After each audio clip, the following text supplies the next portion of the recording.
Come on, mate. Sorry about the sound. Just bear with me for this week. When I was away, I went and did some videos. I think the day I sent you your reviews as well. I think it was the Wednesday. Went and did some videos and by the putting green I was doing videos, whatever, and some monkeys, ridiculous.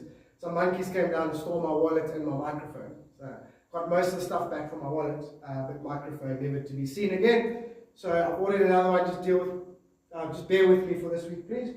Okay, so reviews looking fantastic, right? We've definitely unlocked something here with this leaving the arms behind the chest. Okay, absolutely love it. Right now, hips can be better. We know that.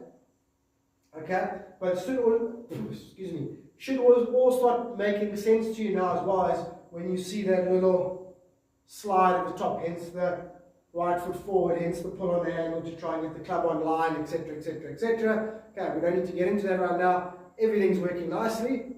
Okay, just a little bit more hips. All right, but I'm with you. I think if we can change our area of focus for the next couple of weeks and just try and get the hips that way on the downswing, okay, to allow space to open up, okay, and explore if that kind of works a little bit better for us. Okay, obviously it's going to take out that move, which we love, okay, and then just a little bit of arm swing or swing length control. Okay, those first few 9 to 3s and 10 to 2s are not even close, and then halfway through the videos it gets a little bit better, but the first few are like 10:30 and 11:15, right? They're not 9 to 3 and 10 to 2, right? So let's stay there. Okay, so 9 to 3, leaving the arms behind. Okay, so a little 9 o'clock, leave the arms behind. Okay, and then a little 10 o'clockers, leave the arms behind. Okay, exaggerated that one a little bit, but still kind of a nice position to get into. So let's keep that. Okay, keep that as our work for now. I'm happy. All right, and then into our drill. So we're going to drop to close drill at the moment. Okay, we are going to merge right foot forward and leave the arms behind drill. So obviously right foot forward is done in the setup, so now it's done. Okay, and now you leave your arms behind. Yeah? Okay, so we're going to incorporate those into one drill. So we can do 3 reps of that. Okay? Right foot forward, leave the arms behind.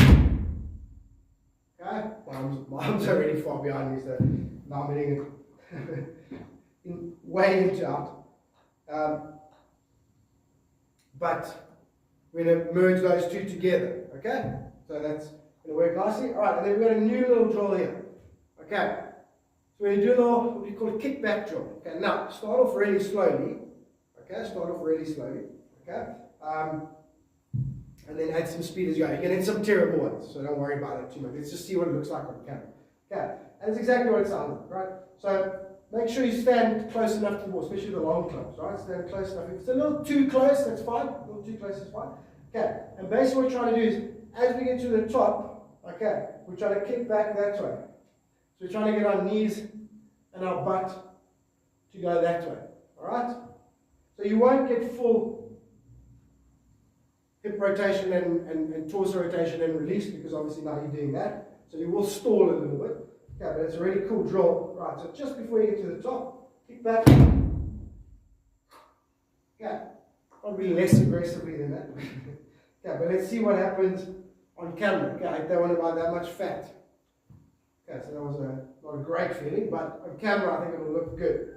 Okay, so there, kick back and try and hit it. Obviously you've got to learn to try and hit it like that. Okay, kick back. There we go. Ah.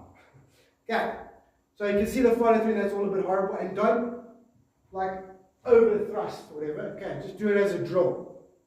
Alright? And then from there, exactly as you say, either put your golf bag there or just really focus on making the swing, keeping your bum out. Okay, so just make a swing, keeping your bum far back as possible now without a kick out. Now you just do it. Just keep that butt out as much as possible. Okay. So it's a little bit of a weird rules. Okay, don't do too many of them. Okay, but just try it out. I want to see what it looks like on camera. Alright? And then, what I'm kind of not happy about, okay, I'm really happy with it. Apart really from the scores, I feel like technically is so good. Obviously the putting still needs a bit of work. I know the greens are sand and whatever, but the scores are just not quite reflecting the technical progress you've made and the work that you're putting in, etc., etc. I know it's been that hot period and now it's sandy, the greens and all that, but I still feel like, you know, with our B game, B minus game, you know, we should be shooting 78s and 79s around there. Then when we hit that A game, that's when we're going to go lower, right? So the big stat that really stands out for me, and obviously when we get more into it, when you fill out your spreadsheet, is the greens and regulation. You know, often you're hitting 10, 11 fairways and then 8 or 9 greens. Okay, your green regulation stats should be higher than your fairway stats. Okay, so I'm just going to work this out, right? So I want you to do a little bit of target practice, please. Okay, so obviously, depending on the golf balls, they're not always good. I know they're new balls, they're range golf balls, right? They don't fly quite the same. So just do your best to sort of figure out some targets or whatever. And I'm going to do a spreadsheet for you. And if it takes you a little bit to get through the whole spreadsheet, that's fine. For now, maybe do 3 clubs at a time. Okay, but I want 5 reps, okay, with each club. And I want to track, all right, how many times you hit your target and then where the misses were. Okay, short, long, right, left. Where are we missing the golf? Where are we missing the target, should I say? Okay, I just want to figure out if there's any little things we're missing, or just have we gotten so into the technical work that we've forgotten how to hit a target. Okay, so I just want to do that. I'm going to set that up for you. A minimum of 5 reps with each club at the correct target. So, you know, if you get there and you want to do 6 irons and you hit the first 6 iron and it's sort of 10 meters short of the target, don't put that as short. You know, it's the wrong club. So either change clubs or just go, okay, cool, so that's the right distance. You can tell obviously left and right. And then if you hit that on that target, then obviously that would be long, if you're following me, and so on and so forth. Just kind of work it out, but I need different angles and different clubs and stuff.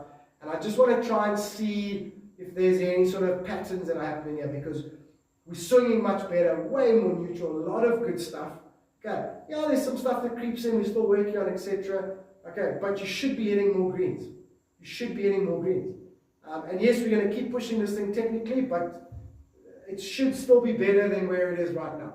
Okay, so maybe we've just lost a little bit of execution target awareness. Alright, so we're going to start adding that into our practice over the next couple of weeks. Technically, we're very close. Obviously, being able to fully clear the hips and maintain the posture, not sliding towards the ball, is pretty much our last big thing, yeah? Okay, and then obviously it's putting, and then it's figuring out this target, hitting these targets better. Okay, thanks my mate. Again, sorry about the sound. I'll talk to you soon.